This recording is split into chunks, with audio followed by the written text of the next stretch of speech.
A Deputación da Coruña destinará 12,2 millóns de euros á conservación das estradas provinciais neste 2026. A comarca do Barbanza recibirá case 2 millóns de euros que se repartirán en 5 proxectos. O Pleno da Deputación da Coruña aprobou hoxe cos votos favorables de PSOE, BNG e Alternativa dos Veciños e a abstención do PP a primeira fase do Plan de Conservación de Vías Provinciais 2026.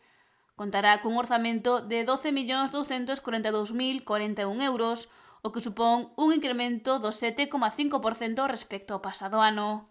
O plan contempla a execución de obras de mantemento, reparación de firmes e pavimentacións nos máis de 2.000 km de estradas que integran a rede provincial para mellorar as condicións de circulación e reforzar a seguridade viaria.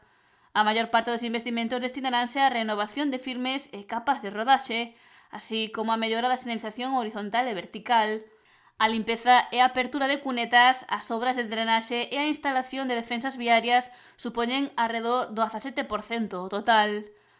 A comarca do Barbanza recibirá case 2 millóns de euros deste plan de conservación de firmes para financiar traballos en 5 estradas.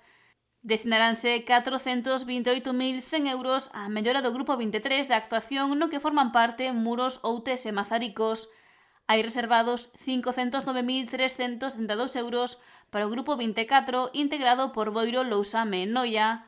O grupo 27 de Boiro e Rianxo recibirá 296.854 euros e o 28 de Porto do Son, Pobrado, Caramiñal e Ribeira 463.319, mentres que no derradeiro 36 hai proxectados 236.342 euros para a ADP 3404 que une Serra de Outes e Dumbría.